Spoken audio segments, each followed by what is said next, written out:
जनवरी 2024 mean राशि वालों के लिए कैसा जाएगा, आज हम इसके बारे में डिस्कस करेंगे। तो मेरा नाम है वेदांत शोलभ, एस्ट्रोलॉजर एंड न्यूमरोलॉजिस्ट। आप सभी का स्वागत करता हूं इस यूट्यूब चैनल पर। तो हम इसको देखते हैं। मीन राशि में ही राहु बैठा हुआ है और केतु 7th हाउस में बैठा हुआ है। अब राहु फर्स्ट हाउस में बैठ के क्या कराता है? डिजायर देता है। डिजायर यानी जिस व्यक्ति का पेट भरा हुआ है फिर भी उसको लगेगा कि पेट नहीं भरा, और खाना है और खाना है। तो फर्स्ट हाउस में राहु बैठ के आपकी डिजायर बढ़ाएगा। काफी सारी स्पिरिचुअलिटी की बुक्स में लिखा हुआ है कि राहु फर्स्ट हाउस में अच्छे फल नहीं देता, लेकिन कुछ कुछ चेंजेस करने चाहिए। मुझे लगता है कि आज के युग में राहु का एक बहुत बड़ा रोल है। फर्स्ट हाउस में राहु जब बैठता है तो आपके सारे सपने पूरे होंगे,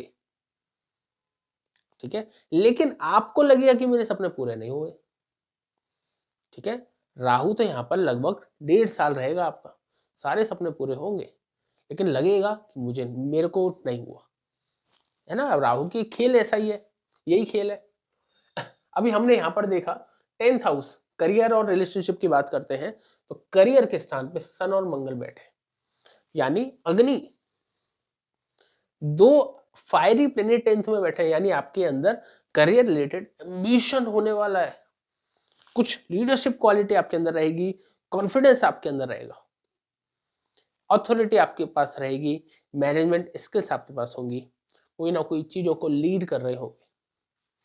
अब 10th हाउस में हमने देखा कौन कौन बैठा है, 6th लॉर्ड और 2nd लॉर्ड, 9th लॉर्ड।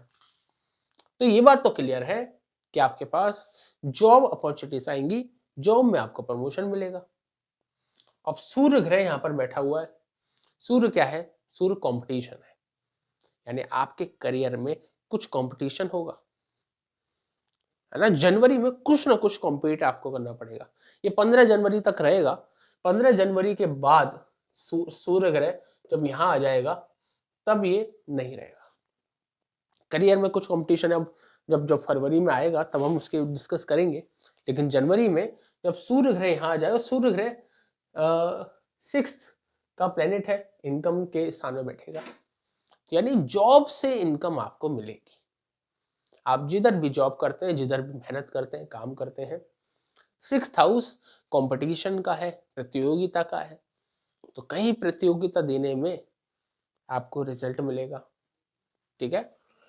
तो 10th हाउस कर्म का है, कर्म के स्थान पर कंपटीशन, कर्म के स्थान पर भाग्य भी है, धन भी है, ठीक है। तो कर्म से आपको, मेहनत करने से आपको रिजल्ट मिलेगा।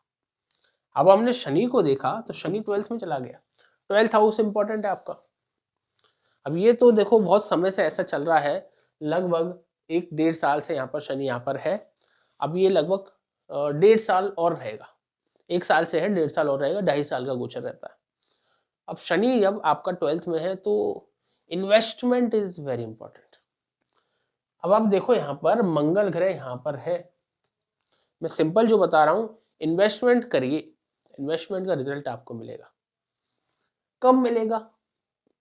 जब शनि का गोचर मीन में आ जाएगा 2025 में, ठीक है। अब ये तो बहुत बड़ी बात है, मैं आपको अभी सिंपल कह रहा हूं कि आपको इन्वेस्टमेंट करने की जरूरत है, इन्वेस्टमेंट करना भी चाहिए आपको, क्योंकि यहाँ पर शनि बैठा हुआ है। हम करियर में देखो 3 चीजें होती हैं, आपका कर्म, उससे होने वाली सैलरी, और उससे होने वाला सेविंग। जो पैसा बचता है ना, उसके बहुत सारे पार्ट हैं। अब मैं तो एक चीज और कहता हूं कि इसके बाद एक चीज होती है खुशी। क्या? क्योंकि खुशी मिलने तक क्या बचेगा? कर्म करा, सैलरी मिली, सेविंग करी, फिर वहां पर जाकर खुशी आपको मिलेगी। अब वो मिलेगी नहीं मिलेगी वो भी अलग है, आपकी कुंडली से पता चलेगा कि आपकी खुशी कहाँ छिपी है, आप खुश रहोगे कहाँ। जरूरी नहीं है इनकम से खुशी मिलेगी आपको, रिलेशनशिप से खुशी मिलेगी, जरूरी नहीं है। अब मैं एक चीज और आपको बता देता हूं, ये जो है सूर्य ग्रह यहाँ पे बैठा है ना, तो आपको करियर में कर्म के स्थान पर किसी को कुछ देना है जनवरी के महीने में, ठीक है, कुछ, क्योंकि 6th लॉर्ड ऋण का है, लोन का है। अब लोन बैठा हुआ है यहां पर, तो किसी को लोन चुकाना है, चुकाना पड़ेगा। मैं कहूंगा कि आपको सूर्य ग्रह के कुछ डोनेशन करना है, दान करना है। सूर्य ग्रह कौन है? पिता है, पिता तुल्य लोग हैं, गवर्नमेंट से जुड़े हुए लोग हैं, ठीक है। और सूर्य ग्रह चीटियां हैं, सूर्य ग्रह गुड़ है, गुड़ को दो, डोनेट करो, ठीक है। तो ये आपके लिए अच्छा है। मैं आपको कहूंगा कि गाय को खिला सकते हो, चींटियों को ज्यादा नहीं खिलाना। चींटियां शनि है, शनि को खिलाओगे 12th हाउस मजबूत हो जाएगा, लॉसेस होने स्टार्ट हो जाएंगे आपके, तो ये नहीं करना है, ठीक है। करना क्या है? सूर्य ग्रह को डोनेट करना है, ठीक है। इतना आप कर सकते हैं, बहुत सिंपल सी रेमेडी है। हमने बात करा 11th हाउस की। अब 11th हाउस का प्लैनेट शनि यहां पर बैठा है, अपने ही घर में बैठा हुआ है। तो शास्त्रों में कहा है कोई ग्रह अपने घर में बैठता है तो खराब नहीं करता। मैं कह रहा हूं कि शनि अपने राशि में 12th में बैठा हुआ है, लेकिन 12th हाउस में शनि, शास्त्रों में यह भी लिखा है कि 12th हाउस में शनि जब बैठता है तो 6-8 भाव को बढ़ाता है, यानी आपकी लाइफ में चैलेंजेस भी बढ़ रहे हैं, कंपटीशन भी बढ़ रहा है, आपसे कुछ लोग कॉम्पीट करना चाहते हैं, कॉम्पीट कर रहे हैं, चैलेंजेस बढ़ रहे हैं, सडननेस बढ़ रही है, अचानक जो भी कुछ हो रहा है अचानक हो रहा है, ठीक है। अब 3rd हाउस का भी कारक है, 10th हाउस का कारक। अब आप मेरी बात सुन ले बस, कारक टेक्निकल बातें तो बोलता रहता हूं। तो एफर्ट्स भी बढ़ रहे हैं, मेहनत करनी पड़ रही है, हर चीज में एक्स्ट्रा देना पड़ रहा है। शनि का प्रभाव धन के स्थान में है, तो धन स्लो स्लो सेव हो रहा है। हमने सेविंग की बात करी ना, तो सेविंग तक बहुत स्लो स्लो चाल है, क्योंकि सैलरी जाकर बैठ गया धन इसमें, इन्वेस्टमेंट में। लेकिन ये बात भी क्लियर है कि शनि का जो पाइप लाइन है वो धन पर भी आ रही है, यानी आपके पास 2025 में पैसा होगा जब शनि का गोचर मीन राशि में आएगा, ठीक है। तो इस चीज का ध्यान रखना है। अभी तो बहुत सारी बातें हैं मेरे को आपसे कहने के लिए। जब शनि यहां पर है तो शनि 6-8 भाव को बढ़ा रहा है, 12th हाउस को भी बढ़ा रहा है। तो यहां पर बड़े ध्यान रखने की बात है। हम दो तरीके के होते हैं, एक तो डोनेट करना, एक उसको पहनना। अब शनि को आप डोनेट करोगे तो शनि इस भाव से कमजोर हो जाएगा, इन्वेस्टमेंट कमजोर हो जाएगा आपका। पहन लोगे तो आपके स्ट्रगल बढ़ेंगे। तो मैं कहूंगा कि शनि ग्रह का मंत्र जाप करना शुरू करें, आपकी लाइफ से चैलेंजेस कम होंगे। करके देखें, मैं पता है अपना पर्सनल एक्सपीरियंस बता रहा हूं, जो भी मीन राशि वाले देख रहा है, मैंने अभी तक किसी को एक्सपीरियंस नहीं बताया कि मुझे अभी से कम अप्रैल की बात है, अप्रैल 2023 में मेरा कॉन्फिडेंस बहुत डाउन हो रहा था। मुझे समझ नहीं आ रहा था कि मैं क्या करूं। मैं एस्ट्रोलॉजी सीखा हूं, और लोगों को, जब लोगों का फ्यूचर दिखता है तो लोगों को बताने में मुझे डर लगता था, है ना। तो मैंने अपने गुरुओं से पूछा मैं क्या करूं। उन्होंने कहा आप सूर्य ग्रह को ठीक करो। मैंने कहा सूर्य ग्रह के तो बहुत सारे मंत्र हैं, बहुत सारी पाठ है, किसको करें। तो उन्होंने बोला किसी भी एक को पढ़, लिटरली बता रहा हूं, सूर्य ग्रह के मंत्र करने चाहिए थे मुझे 40 दिन तक, मैं कर पाया सिर्फ 9 दिन। और 9 दिन में मैंने रेगुलर किया, और 9 दिन में मेरा कॉन्फिडेंस बूस्ट अप हो चुका था। अब पता नहीं क्या चमत्कार था, मुझे भी उसका लॉजिक नहीं समझ में आता। मेरे को 40 दिन करना चाहिए था, बट किया नहीं। लेकिन 9 दिन में मेरा कॉन्फिडेंस बूस्ट अप हो चुका था और ये अपने आप सिनेरियो बना।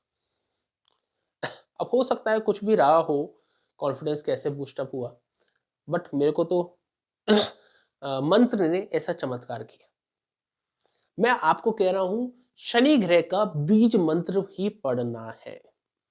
शनि के बहुत सारे मंत्र हैं, आपको वैसे देखो आपको जो सूटेबल लगे, लेकिन एक एक बीज मंत्र में एक अलग पावर है।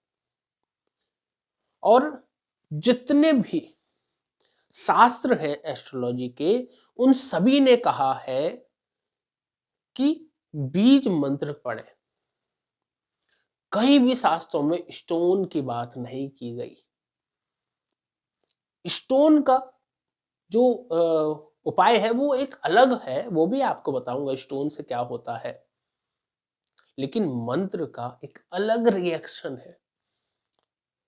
अब आप ऐसे समझे, मैं आपको एक नई चीज और बताता हूं, क्योंकि अब ये हमारी बात तो कंप्लीट हुई है। एक चीज और बताता हूं, ये दिमाग है, ठीक है, ये दिमाग है। जब व्यक्ति रोता है तो उसके दिमाग में कुछ ऐसे हार्मोन्स निकलते हैं जब वो रोता है, और जब रोता है तो उसके चेहरे से दिख जाता है कि वो रो रहा है। ठीक है, एक ऐसा भाव बन जाता है उसका। जब कोई व्यक्ति एक्साइटेड होता है तो एक्साइटमेंट उसके चेहरे से दिखता है। कोई आदमी खुश होता है तो उसके चेहरे से दिखता है। ठीक है, तो यानी जो अंदर हो रहा है वो बाहर दिख रहा है। लेकिन अगर हम बाहर से ठीक कर दें तो क्या अंदर से ठीक नहीं हो जाएगा? ठीक है, तो एक आपने सुना होगा मुद्रा थेरेपी के बारे में, कि अगर हम एक इस तरीके से बनाते हैं, हम इस तरीके से, अगर आप इस तरीके से बनाकर बैठते हो, थोड़ी देर शांति से बैठ जाओ, मेडिटेशन, आपकी टेंशन दूर हो जाएगी। आपको एसिडिटी रहती है, इस तरीके से मुद्रा बनाइए और बैठ जाइए जमीन पर, आपकी एसिडिटी दूर हो जाएगी। ठीक है, अगर आपको खुश रहना है तो आप थोड़ा फालतू में, ये भी एक योग की थेरेपी होती है हंसने की, फालतू में बैठ जाइए हंसते हुए, इस तरीके से आपकी टेंशन दूर हो जाएगी। उस समय के लिए आपके अंदर ऐसे हार्मोन्स रिलीज होंगे, वो बताएंगे कि आपको हंसना है। ठीक है, तो ये कुछ ऐसी थेरेपी होती है, एक तो हो गया ऑटोमेटिक निकल रहा है तो बाहर दिख रहा है, एक बाहर कर रहे हैं तो अंदर बन रहा है। ठीक है, तो अब मैं कहने का मतलब था मंत्र। ठीक है, एक बहुत बड़ा वीडियो अलग से बन सकता है इसके बारे में कि मंत्र क्या बदल सकते हैं। ठीक है, तो मंत्र के बारे में मैंने आपको थोड़ा बहुत बताया है, और शनि के मंत्र आपको करने हैं। एक शनि का एक और मंत्र है, नीलांजन समाभासम, ये रवि पुत्रम यमाग्रजम छाया, इस तरीके का एक मंत्र है, मुझे अच्छे से याद नहीं आ रहा। ये वाला मंत्र बहुत अमेजिंग मंत्र है, मुझे अच्छे से याद है। 2019 से 21 के बीच में मेरी शनि की अंतर्दशा थी, काफी चैलेंजेस थे मेरे उस समय पर, और मैंने शनि के नीलांजन वाला मंत्र किया था, और शनि ने कृपा दी थी मेरे को, मेरी प्रॉब्लम सॉल्व हुई थी। मंत्र से बहुत सारी प्रॉब्लम सॉल्व हो जाती है। चलिए ठीक है, हम ऐसी तो बातें बहुत सारी करते रहेंगे हम, और मैं आपको एक छोटी सी और बात बता देता हूँ। केतु आपके 7th में बैठा हुआ है, तो रिलेशनशिप का ध्यान रखना है आपको। ठीक है, रिलेशनशिप में आपको ध्यान रखना है, रिलेशनशिप में परेशान कर सकता है। ओके, चलिए आप सभी को 2024 के लिए बहुत सारी शुभकामनाएं। राधे राधे।